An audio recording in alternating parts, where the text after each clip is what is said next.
পঞ্চম হিজরি জুলকাদাহ ও জিলহজ মার্চ ও এপ্রিল 626 খ্রিস্টাব্দ খন্দক যুদ্ধ থেকে ফিরে এসে উম্মে সালামার ঘরে জহরের সময় যখন আল্লাহর রাসূল সাল্লাল্লাহু আলাইহি ওয়াসাল্লাম গোসল করছিলেন, তখন জিব্রাইল এসে বললেন, আপনি অস্ত্র নামিয়ে ফেলেছেন, অথচ ফেরেশতারা এখনো অস্ত্র নামায়নি। দ্রুত তাদের দিকে ধাবিত হন। রাসূল সাল্লাল্লাহু আলাইহি ওয়াসাল্লাম বললেন, কোন দিকে? জবাবে তিনি বনু কুরাইজার দিকে ইশারা করলেন। অতঃপর রাসূল সাল্লাল্লাহু আলাইহি ওয়াসাল্লাম সেদিকে বেরিয়ে গেলেন। বনু কুরাইজার দুর্গ ছিল মসজিদে নববী থেকে 6 মাইল বা প্রায় 10 কিলোমিটার দক্ষিণ পূর্বে অবস্থিত। রাসূলুল্লাহ সাল্লাল্লাহু আলাইহি ওয়াসাল্লাম তাৎক্ষণিকভাবে ঘোষণা প্রচার করে দিলেন, কেউ যেন বনু কুরাইজায় পৌঁছানোর আগে আছর না পড়ে। অতঃপর আব্দুল্লাহ ইবনে উম্মে মাকতুমের উপরে মদিনার প্রশাসন ভার অর্পণ করে 3000 সৈন্য নিয়ে তিনি বনু কুরাইজা অভিমুখে রওনা হলেন। অবশ্য সাহাবীদের কেউ রাস্তাতেই আছর পড়ে নেন, কেউ পৌঁছে গিয়ে আছর পড়েন। রাসূলুল্লাহ সাল্লাল্লাহু আলাইহি ওয়াসাল্লাম এজন্য কাউকে কিছু বলেননি, কেননা এর দ্বারা তাঁর উদ্দেশ্য ছিল সকলের দ্রুত বের হওয়া। অতঃপর যথারীতি বনু কুরাইজার দুর্গ অবরোধ করা হয়, যা 25 দিন স্থায়ী হয়। অবশেষে তারা আত্মসমর্পণ করে এবং তাদের সাবালক ও সক্ষম পুরুষদের বন্দী করা হয়। এদের সম্পর্কে ফায়সালার দায়িত্ব তাদের দাবি অনুযায়ী তাদের মিত্র আউস গোত্রের নেতা সাদ বিন মুয়াজকে অর্পণ করা হয়। তিনি তাদের বিশ্বাসঘাতকতার শাস্তি স্বরূপ সবাইকে হত্যা করার নির্দেশ দেন। সে মতে তাদের নেতা হুয়াই বিন আখতাব সহ সবাইকে হত্যা করা হয়।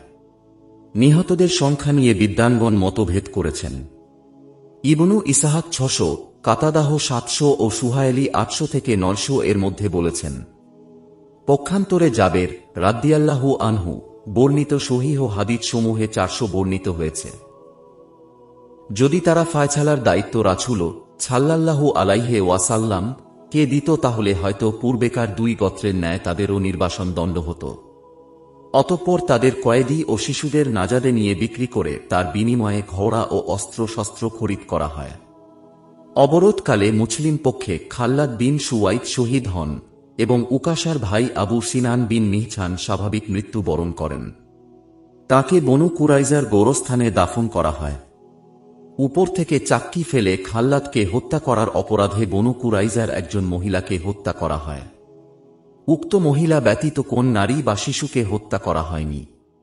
সাদ বিন মুয়াজ রাদিয়াল্লাহু আনহু এর ফায়সালা অনুযায়ী বনু নাজ্জারের বিনতুল হারেজ এর বাগানে কয়েকটি গর্ত খুঁড়ে সেখানে খণ্ড খণ্ড দলে নিয়ে বনু কুরাইজার বিশ্বাসঘাতকদের হত্যা করে মাটি চাপা দেওয়া হয়, যার উপরে এখন মদিনার মার্কেট তৈরি হয়েছে। বনু কুরাইজার আত্মসমর্পণ অনুষ্ঠানের পূর্বেই তাদের কিছু লোক ইসলাম কবুল করেছিল। কেউ কেউ দুর্গ থেকে বেরিয়েও এসেছিল। তাদের জীবন ও সম্পদ নিরাপদ থাকে। এতদ্ব্যতীত আত্মীয়া কুরাজির নাভির নিম্নদেশের লোম না গজানোর কারণে তিনি বেঁচে যান ও পরে সাহাবী হবার সৌভাগ্য লাভ করেন। এভাবে কাছির বিন সাহেবও বেঁচে যান। সাবেত বিন কায়েস রাদিয়াল্লাহু আনহু রাসূল সাল্লাল্লাহু আলাইহি ওয়াসাল্লাম এর নিকট বৃদ্ধ ইহুদি নেতা জুবায়ের বিন বাত্তা আল কুরাজি এবং তার পরিবার ও মাল সম্পদ তাকে হেবা করার জন্য আবেদন করেন, কারণ জুবায়ের সাবেতের উপর জাহেলি যুগে কিছু অনুগ্রহ করেছিল। তখন সাবেত বিন কায়েস জুবায়েরকে বললেন, রাসূল সাল্লাল্লাহু আলাইহি ওয়াসাল্লাম তোমাকে তোমার পরিবার ও মাল সম্পদ সহ আমার জন্য হেবা করেছেন, এখন এগুলি সবই তোমার। অতঃপর যখন জুবায়ের জানতে পারল যে তার সম্প্রদায়ের সবাইকে হত্যা করা হয়েছে, তখন সে বলল, হে সাবেত, তুমি আমাকে আমার বন্ধুদের সাথে মিলিয়ে দাও। তখন তাকে হত্যা করা হল এবং তার নিহত ইহুদি বন্ধুদের সাথে তাকে মিলিয়ে দেওয়া হল। জুবায়ের পুত্র আব্দুর রহমান নাবালক হওয়ার কারণে বেঁচে যান। অতঃপর তিনি ইসলাম কবুল করেন ও সাহাবী হন। অনুরূপভাবে বনু নাজ্জারের জনৈকা মহিলা উম্মুল মুনজির সালমা বিনতে কায়েস এর আবেদন ক্রমে রেফাহ বিন শামাওয়াল কুরাজিকে তার জন্য হেবা করা হয়। পরে রেফাহ ইসলাম কবুল করেন ও সাহাবী হন। এদিন রাসূল সাল্লাল্লাহু আলাইহি ওয়াসাল্লাম বনু কুরাইজার গনিমতের মাল 1/5 বের করে নিয়ে বাকিটা বন্টন করে দেন। তিনি অশ্বারোহীদের 3 অংশ ও পদাতিকদের 1 অংশ করে দেন। বন্দীদের সাদ বিন জায়েদ আনসারীর নেতৃত্বে নাজদের বাজারে পাঠিয়ে দেন। সেখানে তাদের বিক্রি করে ঘোড়া ও অস্ত্রশস্ত্র খরিদ করেন। বন্দিনীদের মধ্যে রায়হানা বিনতে আমর বিন খানাকাহকে রাসূল সাল্লাল্লাহু আলাইহি ওয়াসাল্লাম নিজের জন্য মনোনীত করেন। মদিনায় অবস্থিত 3টি ইহুদি গোত্রের সর্বশেষ গোত্রটি ছিল বনু কুরাইজা। তারা ছিল আউস গোত্রের মিত্র।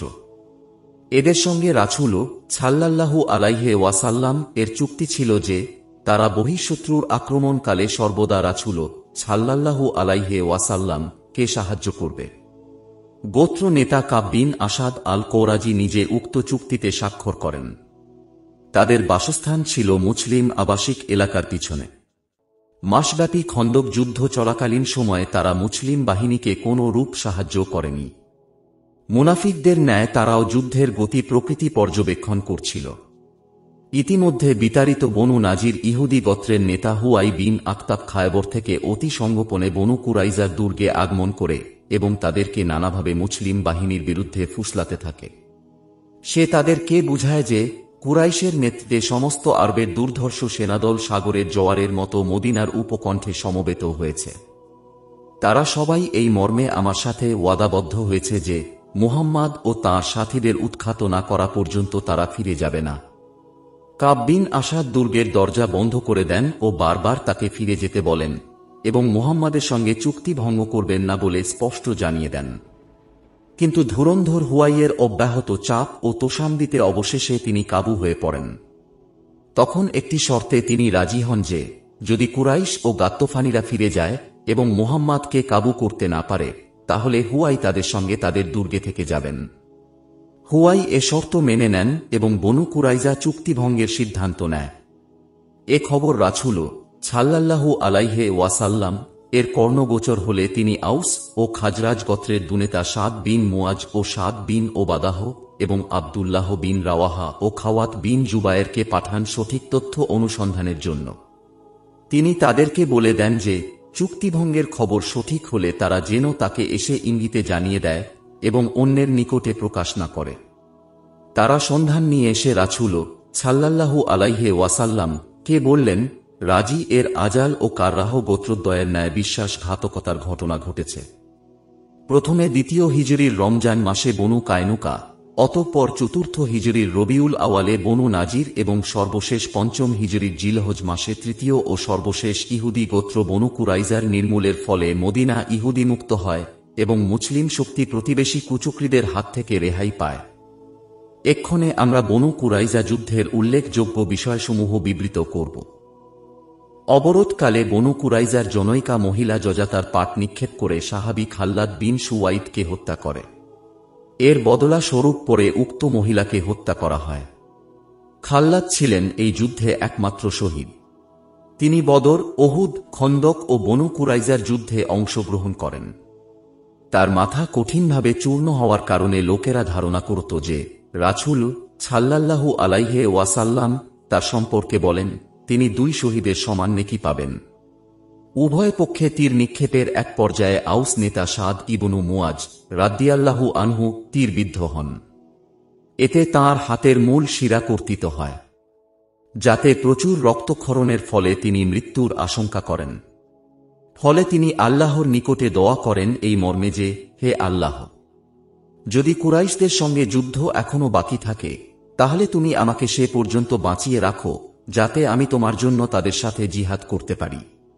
আর যদি তুমি যুদ্ধ চালু রাখো তাহলে আমার এই জখম প্রবাহিত করে দাও এবং এতেই আমার মৃত্যু ঘটিয়ে দাও। অন্য বর্ণনায় এসেছে দোয়ার শেষাংশে তিনি বলেন, হে আল্লাহ, তুমি আমার জান বের করো না যে পর্যন্ত না বনু কুরাইজার ব্যাপারে আমার চক্ষু শীতল হয়। ফলে তার রক্তস্রোত বন্ধ হয়ে যায়। অতঃপর একটি ফোঁটাও আর পড়েনি যতক্ষণ না তারা সাদের ফয়সালার উপরে রাজি হয়ে যায়। তখন রাসূল সাল্লাল্লাহু আলাইহি ওয়াসাল্লাম তার নিকটে এই খবর পাঠান। অতঃপর তিনি এসে সিদ্ধান্ত দেন যে তাদের পুরুষদের হত্যা করা হবে এবং নারীদের বাঁচিয়ে রাখা হবে, যাদেরকে মুসলমানরা ব্যবহার করবে। তখন রাসূল সাল্লাল্লাহু আলাইহি ওয়াসাল্লাম বললেন, তুমি তাদের মধ্যে আল্লাহর ফায়সালা অনুযায়ী সঠিক ফায়সালা করেছ। তারা ছিল 400 জন। অতঃপর যখন তাদের হত্যা করা শেষ হয়ে গেল তখন তার রক্তস্রোত প্রবাহিত হল এবং তিনি মৃত্যুবরণ করলেন। বন্দী বনু কুরাইজার মিত্র আউস গোত্রের নেতারা রাসূল সাল্লাল্লাহু আলাইহি ওয়াসাল্লাম এর নিকটে বারবার অনুরোধ করতে লাগল যেন তাদের প্রতি বনু কায়নুকার ইহুদিদের ন্যায় সদাচরণ করা হয়, অর্থাৎ সবকিছু নিয়ে মদিনা থেকে জীবিত বের হয়ে যাবার সুযোগ দেওয়া হয়। বনু কায়নুকা ছিল খাজরাজ গোত্রের মিত্র। তখন রাসূল সাল্লাল্লাহু আলাইহি ওয়াসাল্লাম বললেন, তোমরা কি এতে সন্তুষ্ট নও যে তোমাদেরই এক ব্যক্তি এ বিষয়ে ফায়সালা করুন? তারা রাজি হল। তখন তিনি আউস গোত্রের নেতা সাদ বিন মুয়াজের উপরে এর দায়িত্ব দিলেন। তাতে তারা খুব খুশি হল। অতঃপর সাদ বিন মুয়াজকে মদিনা থেকে গাধার পিঠে বসিয়ে সেখানে আনা হল। তিনি খন্দকের যুদ্ধে আহত হয়ে শয্যাশায়ী ছিলেন। সে কারণে তিনি বনু কুরাইজার যুদ্ধে আসতে পারেননি। সাদ কাছে এসে পৌঁছালে রাসূল সাল্লাল্লাহু আলাইহি ওয়াসাল্লাম বললেন, তোমরা তোমাদের অসুস্থ নেতাকে এগিয়ে আনো। অতঃপর তাকে গাধার পিঠ থেকে নামিয়ে আনা হল।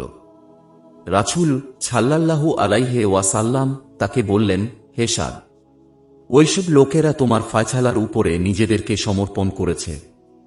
সাদ বললেন, আমার ফায়সালা কি তাদের উপরে প্রযোজ্য হবে? তারা বলল, হ্যাঁ। অতঃপর তিনি রাসূল সাল্লাল্লাহু আলাইহি ওয়াসাল্লাম এর দিকে তাকালেন। তখন তিনিও বললেন, হ্যাঁ। অতঃপর তিনি ফায়সালা দেন এই মর্মে যে এদের পুরুষদের হত্যা করা হবে, নারী ও শিশুদের বন্দী করা হবে এবং মাল সম্পদ সব বণ্টিত হবে। এ ফায়সালা শুনে রাসূল সাল্লাল্লাহু আলাইহি ওয়াসাল্লাম বলে ওঠেন, নিশ্চয় তুমি আল্লাহর ফায়সালা অনুযায়ী অথবা ফেরেশতার ফায়সালা অনুযায়ী ফায়সালা করেছ। এই ফায়সালা যে কত বাস্তবসম্মত ছিল তা পরে প্রমাণিত হয়। মদিনা থেকে মুসলমানদের নিশ্চিহ্ন করার জন্য তারা গোপনে তাদের দুর্গে 1500 তরবারি, 2000 বর্শা, 300 বর্ম, 500 ঢাল মজুত করেছিল, যার সবটাই মুসলমানদের হস্তগত হয়। অতঃপর উক্ত বিষয়ে সূরা আনফালের 55 হতে 58 এবং সূরা আহজাবের 26 ও 27 আয়াত নাজিল হয়। দুর্ভাগ্য একদল বিদাতি লোক বাক্যটিকে মিলাদের মজলিসে রাসূল সাল্লাল্লাহু আলাইহি ওয়াসাল্লাম এর রূহের আগমন কল্পনা করে তাঁর সম্মানে উঠে দাঁড়িয়ে কিয়াম করার পক্ষে দলিল হিসাবে পেশ করে থাকে। এমনকি অনেকে রূহের বসার জন্য একটা খালি চোখ রেখে দেন। বনু কুরাইজার ব্যাপারে ফায়সালা শেষে আহত নেতা সাদ বিন মুয়াজের যখন বিদীর্ণ হয়ে যায়, তখন তিনি মসজিদে নববীতে অবস্থান করছিলেন। রাসূলুল্লাহ সাল্লাল্লাহু আলাইহি ওয়াসাল্লাম মসজিদেই তার চিকিৎসার জন্য তাঁবু স্থাপন করেন। অতঃপর ক্ষত স্থান দিয়ে রক্তস্রোত প্রবাহিত হওয়া অবস্থায় তিনি সেখানে মৃত্যুবরণ করেন। এভাবে খন্দক যুদ্ধকালে করা তাঁর পূর্বেকার শাহাদাত নসিব হওয়ার দোয়া কবুল হয়ে যায়। রাসূলুল্লাহ সাল্লাল্লাহু আলাইহি ওয়াসাল্লাম বলেন, সাদ বিন মুয়াজের মৃত্যুতে আল্লাহর আরশ কেঁপে ওঠে। ফেরেশতাগণ তার লাশ উত্তোলন করে কবরে নিয়ে যান।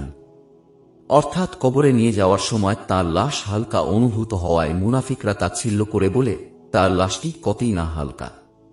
এর দ্বারা তারা বনু কুরাইজার ব্যাপারে সাদের কঠিন সিদ্ধান্তের মাধ্যমে জুলুম করার প্রতি ইঙ্গিত করে। এ খবর রাসূল সাল্লাল্লাহু আলাইহি ওয়াসাল্লাম এর নিকটে পৌঁছে গেলে তিনি উপরোক্ত কথা বলেন। পঞ্চম হিজরির জিলহজ মাস।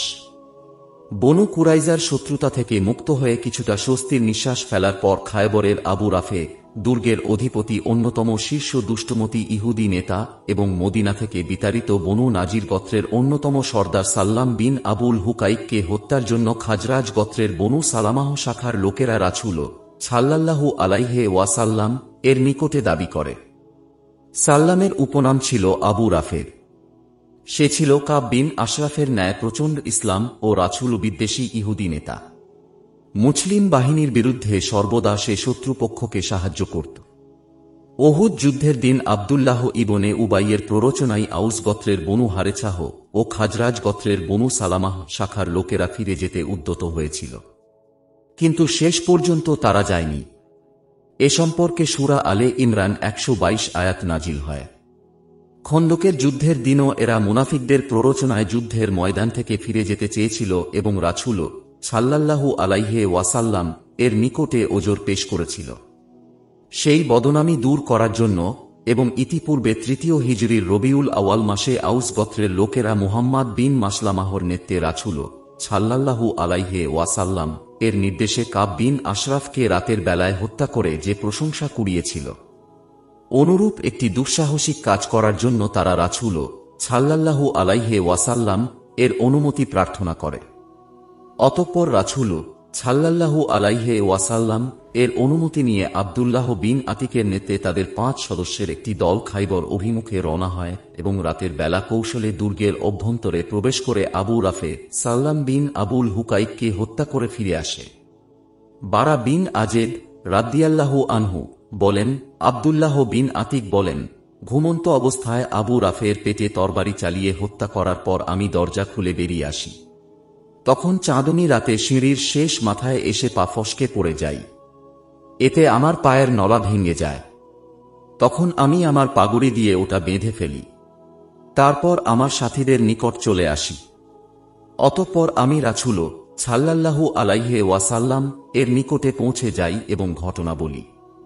তখন তিনি আমাকে বলেন, তোমার পা বাড়িয়ে দাও। আমি পা বাড়িয়ে দিলাম। তিনি তাতে হাত বুলিয়ে দিলেন। তখন আমার মনে হল এখানে কোনো দিন কোনো জখম ছিল না। 6ষ্ঠ হিজরির মুহাররম মাস। মদিনার বিরুদ্ধে ষড়যন্ত্রকারী নাজদের বনু বকর বিন কিলাব গোত্রের প্রতি মুহাম্মদ বিন মাসলামাহ আনসারীর নেতৃত্বে 30 জনের এই দলকে 10ই মুহাররম তারিখে মদিনা থেকে প্রেরণ করা হয়। মুসলিম সেনাদল সেখানে পৌঁছার সাথে সাথে তারা পালিয়ে যায়। তাদের পরিত্যক্ত ধন সম্পদ নিয়ে ফিরে আসার পথে ইয়ামামার হানিফা গোত্রের সর্দার ছুমামাহ বিন আছাল হানাফি তাদের হাতে গ্রেপ্তার হয়। উক্ত ব্যক্তি ইয়ামামার নেতা মুসায়লামার নির্দেশ মতে ছদ্মবেশে মদিনায় যাচ্ছিল। রাসূল সাল্লাল্লাহু আলাইহি ওয়াসাল্লাম কে গোপনে হত্যা করার জন্য ছুমামাকে এনে মসজিদে নববীর খুঁটিতে বেঁধে রাখা হয়। রাসূলুল্লাহ সাল্লাল্লাহু আলাইহি ওয়াসাল্লাম তাকে জিজ্ঞেস করেন, তোমার নিকটে কি আছে হে ছুমামা? সে বলল, আমার নিকটে মঙ্গল আছে হে মুহাম্মদ। আপনি যদি আমাকে হত্যা করেন তাহলে এমন একজনকে হত্যা করবেন যার বদলায় রক্ত প্রবাহিত হবে। যদি অনুগ্রহ করেন তবে একজন কৃতজ্ঞ ব্যক্তির উপরে অনুগ্রহ করবেন। আর যদি সম্পদ চান তবে যা চাইবেন তাই আপনাকে দেওয়া হবে। রাসূলুল্লাহ সাল্লাল্লাহু আলাইহি ওয়াসাল্লাম কিছু না বলে ফিরে গেলেন। এভাবে 3 দিন একই প্রশ্নের একই উত্তর পাওয়ার পর তিনি তাকে মুক্তির নির্দেশ দেন। মুক্তি পেয়ে তিনি মসজিদের নিকটবর্তী বাকি গারকাদের খেজুর বাগানে গেলেন ও গোসল করলেন। অতঃপর মসজিদে এসে রাসূল সাল্লাল্লাহু আলাইহি ওয়াসাল্লাম এর নিকট কালেমায়ে শাহাদত পাঠ করে বায়াত গ্রহণের মাধ্যমে ইসলাম কবুল করেন। অতঃপর বলেন, আল্লাহর কসম, এ পৃথিবীতে আপনার চাইতে নিকৃষ্ট চেহারা আমার কাছে ছিল না, কিন্তু এখন সেটি আমার কাছে সবচেয়ে প্রিয় চেহারায় পরিণত হয়েছে। একইভাবে আল্লাহর কসম, এ পৃথিবীতে আপনার দিনের চাইতে নিকৃষ্ট কোনো দিন আমার কাছে ছিল না, কিন্তু এখন সেটি আমার কাছে সর্বাধিক প্রিয় দিনে পরিণত হয়েছে। অতঃপর ছুমামাহ মক্কায় গিয়ে উমরাহ করেন। সেখানে কুরাইশ নেতারা তাকে বলে, তুমি কি ধর্মত্যাগী হয়ে গেছ? জবাবে তিনি বলেন, না, আল্লাহর কসম, আমি মুহাম্মাদের সাথে মুসলমান হয়েছি। অতঃপর তিনি তাদের হুমকি দিয়ে বললেন, আল্লাহর কসম, ইয়ামামা থেকে তোমাদের জন্য গমের একটি দানাও আর আসবে না, যে পর্যন্ত না রাসূল সাল্লাল্লাহু আলাইহি ওয়াসাল্লাম অনুমতি দেন। ওই সময় ইয়ামামা ছিল মক্কাবাসীদের জন্য শস্যভাণ্ডার স্বরূপ। হুমকি মতে শস্য আগমন বন্ধ হয়ে গেলে মক্কাবাসীগণ বাধ্য হয়ে রাসূল সাল্লাল্লাহু আলাইহি ওয়াসাল্লাম এর নিকটে আত্মীয়তার দোহাই দিয়ে পত্র লেখে। তখন রাসূল সাল্লাল্লাহু আলাইহি ওয়াসাল্লাম এর নির্দেশে পুনরায় শস্য রফতানি শুরু হয়। মুহাররম মাসের একদিন বাকি থাকতে মুহাম্মদ বিন মাসলামাহর এই সেনাদল মদিনায় ফিরে আসে।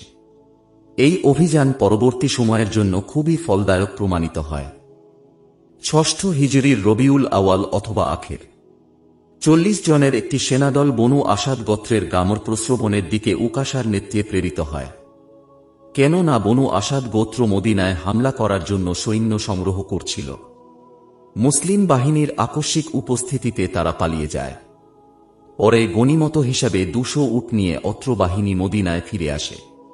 6ষ্ঠ হিজরির রবিউল আওয়াল অথবা আখের 10 সদস্যের একটি বিদ্বান দল মুহাম্মদ বিন মাসলামাহর নেতৃত্বে বনু ছালাবাহ অঞ্চলের জুল কাদসা নামক স্থানে প্রেরিত হয়। মানছুরপুরি বলেন, এরা সেখানে দ্বীনের দাওয়াত ও তালিমের জন্য গিয়েছিলেন, কিন্তু রাতে ঘুমন্ত অবস্থায় শত্রুদের প্রায় 100 লোক এসে তাদেরকে হত্যা করে। দলনেতা মুহাম্মদ বিন মাসলামাহ আহত অবস্থায় ফিরে আসতে সক্ষম হন। 6ষ্ঠ হিজরির রবিউল আখের পূর্বের হত্যাকাণ্ডের প্রতিশোধ নেওয়ার জন্য 40 জনের এই দল জুল কাদসায় প্রেরিত হয়, কিন্তু বনু ছালাবাহ গোত্রের সবাই পালিয়ে যায়। একজন গ্রেপ্তার হলে সে মুসলমান হয়ে যায়, ফলে তাদের পরিত্যক্ত গবাদি পশু নিয়ে তারা ফিরে আসেন। 6ষ্ঠ হিজরির রবিউল আখের জায়েদ বিন হারেছাহর নেতৃত্বে একটি সেনাদল মারুজ জাহরানের বনু সুলাইম গোত্রের জামুম ঝর্ণার দিকে প্রেরিত হয়। বনু সুলাইমের কয়েকজন লোক বন্দী হয়। মুজাইনা গোত্রের হালিমা নাম্নী একজন বন্দী মহিলা সহ বাকি বন্দী ও গবাদি পশু নিয়ে জায়েদ মদিনায় ফিরে আসেন। রাসূলুল্লাহ সাল্লাল্লাহু আলাইহি ওয়াসাল্লাম বন্দীদের ছেড়ে দেন ও মহিলাকে মুক্ত করে বিবাহের ব্যবস্থা করে দেন। 6ষ্ঠ হিজরির জুমাদাল উলা মাস 4র্থ হিজরির ছফর মাসে এই গোত্রের লোকেরা প্রতারণার মাধ্যমে ডেকে নিয়ে মক্কা সীমান্তে রাজি নামক স্থানে 10 জন নিরীহ সাহাবীকে হত্যা করে, যাদের মধ্যে অন্যতম ছিলেন হযরত খোবায়েব বিন আদি রাদিয়াল্লাহু আনহু। তাদের হত্যার প্রতিশোধ নেবার জন্য বনু কুরাইজাকে বহিষ্কারের 6 মাস পর রাসূলুল্লাহ সাল্লাল্লাহু আলাইহি ওয়াসাল্লাম স্বয়ং 200 সৈন্য নিয়ে এই অভিযানে বের হন। আমাজ ও ওসফানের মধ্যবর্তী রাজি পৌঁছে বুরান উপত্যকার যে স্থানে 8 জন সাহাবীকে হত্যা করা হয়েছিল সেখানে উপস্থিত হয়ে রাসূলুল্লাহ সাল্লাল্লাহু আলাইহি ওয়াসাল্লাম করুণাসিক্ত হয়ে পড়েন ও তাদের জন্য দোয়া করেন। বনু লেহিয়ান গোত্রের লোকেরা পালিয়ে যায়। রাসূলুল্লাহ সাল্লাল্লাহু আলাইহি ওয়াসাল্লাম সেখানে 2 দিন অবস্থান করেন। পরে তিনি মক্কার দিকে উসফান ও কুরাউল গামিন এলাকায় ছোট ছোট দল প্রেরণ করেন, যাতে মক্কাবাসীরা এ খবর জানতে পারে। অবশেষে শত্রুপক্ষের কারু নাগাল না পেয়ে 14 দিন পরে মদিনায় ফিরে আসেন। এরপর থেকে তিনি বেদুইন হামলা বন্ধের জন্য বিভিন্ন এলাকায় ছোট ছোট অভিযান সমূহ প্রেরণ করতে থাকেন। এই অভিযানের সময় মদিনার দায়িত্বে ছিলেন আব্দুল্লাহ ইবনে উম্মে মাকতুম রাদিয়াল্লাহু আনহু। 6ষ্ঠ হিজরির জুমাদাল উলা 170 জনের একটি দল নিয়ে তিনি শামের সমুদ্রোপকূলবর্তী সাইফুল বাহর এলাকার ইচ অভিমুখে প্রেরিত হন। এখানে তখন মক্কা থেকে পলাতক নৌ মুসলিম আবু জান্দাল, আবু বাছির ও তাদের সাথীরা অবস্থান করতেন এবং কুরাইশ কাফেলার উপর প্রতিবন্ধকতা সৃষ্টি করতেন। ওই অর্থে তখন রাসূল সাল্লাল্লাহু আলাইহি ওয়াসাল্লাম এর জামাতা আবুল আচ বিন রবি এর নেতৃত্বে একটি কুরাইশ বাণিজ্য কাফেলা মক্কা অভিমুখে অতিক্রম করছিল। আবুল আচ লুকিয়ে দ্রুত মদিনায় এসে নবী তনয়া জয়নবের আশ্রয় গ্রহণ করেন এবং রাসূল সাল্লাল্লাহু আলাইহি ওয়াসাল্লাম কে কাফেলার সব মালামাল ফেরত দানের অনুরোধ করেন। সে মতে তাকে সব মাল ফেরত দেওয়া হয়। আবুল আচ মক্কায় গিয়ে পাওনাদারদের মালামাল বুঝিয়ে দেন ও প্রকাশ্য ইসলাম কবুলের ঘোষণা দেন। অতঃপর তিনি মদিনায় ফিরে এলে রাসূলুল্লাহ সাল্লাল্লাহু আলাইহি ওয়াসাল্লাম জয়নবকে পূর্বের বিবাহের উপরে তার স্বামীর নিকটে অর্পণ করেন। উল্লেখ্য যে আবুল আচ ছিলেন জয়নবের আপন খালাতো ভাই এবং খালা খাদিজা রাদিয়াল্লাহু আনহু এর জীবনোৎসায় তাদের বিবাহ হয়। 6ষ্ঠ হিজরির জুমাদাল আখেরাহ 15 সদস্য এর একটি বাহিনী সহ তিনি মদিনা থেকে 36 মাইল দূরে বনু ছালাবাহ গোত্রের তারাফ অথবা তুরুক্কো নামক স্থানে প্রেরিত হন, কিন্তু শত্রুপক্ষ পালিয়ে যায়। 4 দিন অবস্থান শেষে গনিমতের 20টি উট নিয়ে তিনি মদিনায় ফিরে আসেন। 6ষ্ঠ হিজরির রজব মাস 12 জনের একটি দল নিয়ে ওয়াদিল কোরা এলাকায় প্রেরিত হন শত্রুপক্ষের গতিবিধি লক্ষ্য করার জন্য, কিন্তু এলাকাবাসী তাদের উপরে অতর্কিতে হামলা করে 9 জনকে হত্যা করে। দলনেতা জায়েদ সহ 3 জন কোনো মতে রক্ষা পান।